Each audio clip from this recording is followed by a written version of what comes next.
Sometimes the most dangerous people wear the most charming masks. This is the story of a boy who seemed to have it all, the looks, the privilege, the charm, and a girl who just wanted to enjoy the last days of summer. What happened one early morning in Central Park would not only shake New York City, but would become a dark symbol of how charm can become a weapon, and how society often fails to protect those who need justice most. Have you ever trusted someone who seemed too good to be true? Jennifer Levin was only 18, a kind, vibrant girl from a good family. She just graduated from the prestigious Baldwin School and had plans to attend Chamberlain Junior College in Boston. It was late August 1986. Summer was ending, but the city's nightlife was still buzzing. Jennifer went out that night to Dorian's Red Hand, an upscale bar on Manhattan's Upper East Side. It was a popular hangout for young adults from elite schools. Among them was 19-year-old Robert Chambers. Robert was tall, good-looking, and came from a complicated background. His mother was a private nurse, and she'd worked hard to get him into New York's most elite prep schools. But Robert had a dark streak, expelled from several schools, caught stealing, a history of drug abuse. Despite that, people were drawn to him. He had that kind of toxic charm that masks the chaos underneath. Jennifer and Robert had known each other casually. That night, they left the bar together. By morning, Jennifer was dead. Her body was discovered in Central Park, bruised, scratched, partially undressed. The autopsy revealed she'd been strangled, and the marks on her body showed a violent struggle. She had fought desperately.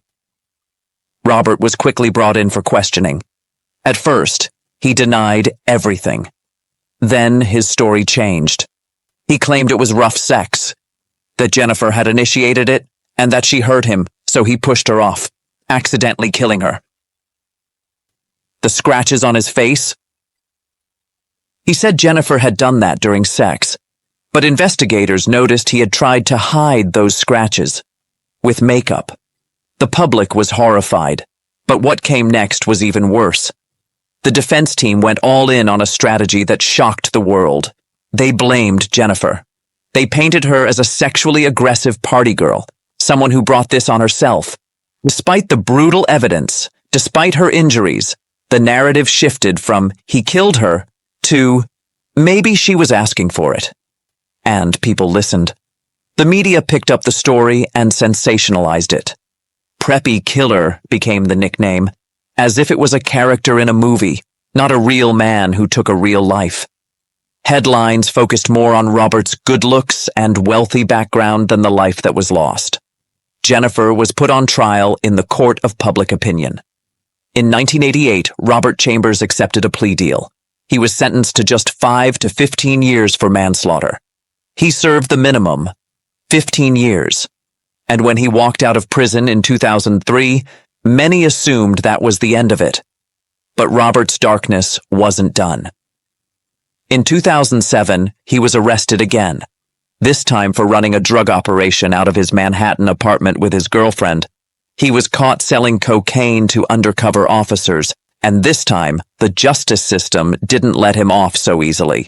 He was sentenced to 19 years in prison. It wasn't just one mistake. It was a pattern, a cycle of manipulation, privilege, and violence. So what can we learn from this? Detailed safety tips. What we can learn from the Robert Chambers case. 1. Teach young people to trust their intuition. Jennifer didn't do anything wrong by spending time with someone she thought she knew. But in many cases, victims have a gut feeling, a sense that something is off. The problem is, we're often taught to ignore those feelings to avoid being rude. Teach your children and yourself that intuition is your first and most powerful defense. If something feels wrong, it is wrong, and you don't owe anyone an explanation to leave a situation. 2. Understand that charm can be a red flag. Not all charm is dangerous, but it can be a tool used by predators. People like Robert Chambers know how to make others feel special, seen, and safe, until they're not. Don't confuse charm with trustworthiness. Real safety comes from consistent, respectful behavior, not flattery, attention, or image. 3. Practice the 3 people rule. When going out. When going out at night, especially to clubs or bars, encourage young people to go in groups of at least 3. Never leave with someone you just met unless a trusted friend knows exactly where you're going, who you're with, and when you're expected to check in. Share your location if possible. And if you do leave with someone, text their name and details to a friend. 4. Create exit signals and safety codes. For teenagers and young adults, make a plan. A code word they can text you or a friend if they're feeling unsafe but can't speak openly. For example, a text like, "How's Aunt Sarah?" might mean, "Call me immediately with an excuse to leave." Parents and friends should respond fast and without judgment. 5. Don't shame or blame. Build safe communication. If something bad happens, a victim's first fear is often being blamed. Jennifer Levin's story shows how quickly people turn on victims, especially when they're young women.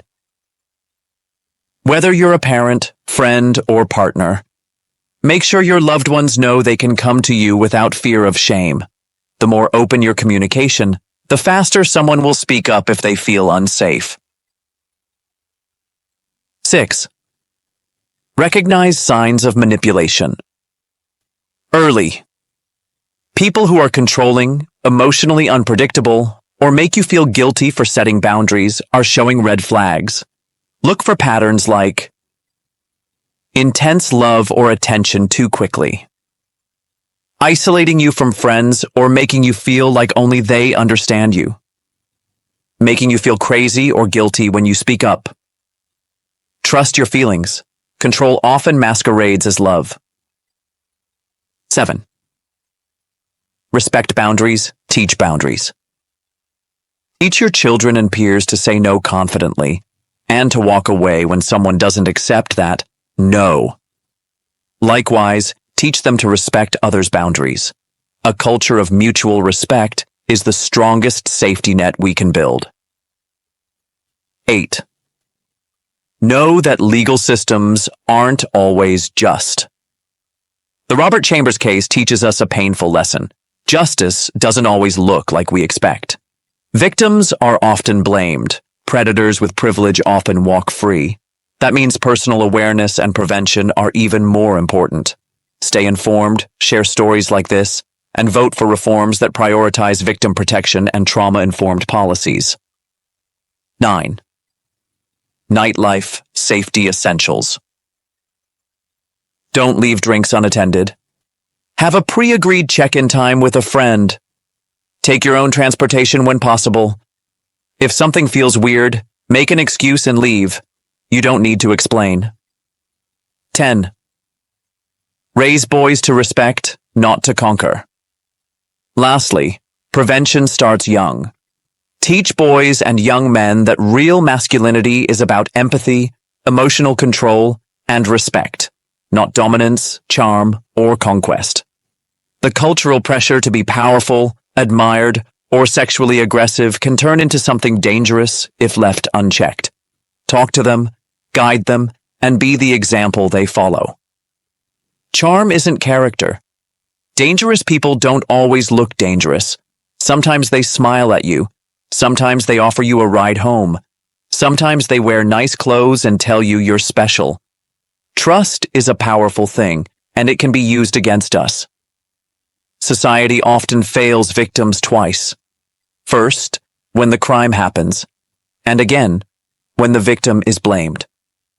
Jennifer was a teenager, full of life, looking forward to college, and yet, in the media storm, her identity was overshadowed by her killer's image. And finally, there's power in paying attention. If something feels off, it probably is. Listen to that voice inside you. Don't ignore the red flags just because someone seems popular or attractive or nice. Real safety starts with awareness. Talk to your kids about peer pressure and boundaries. Teach them to spot manipulation. Help them know that their safety is more important than social approval. And when someone like Robert Chambers walks into a room with a perfect smile and a history of chaos behind his eyes, teach them to run, not rationalize, because no amount of charm is worth your life. If you found this story important, please subscribe. I'll be sharing more true stories like this one, not just to remember the victims, but to learn how to stay safe. Thank you for watching.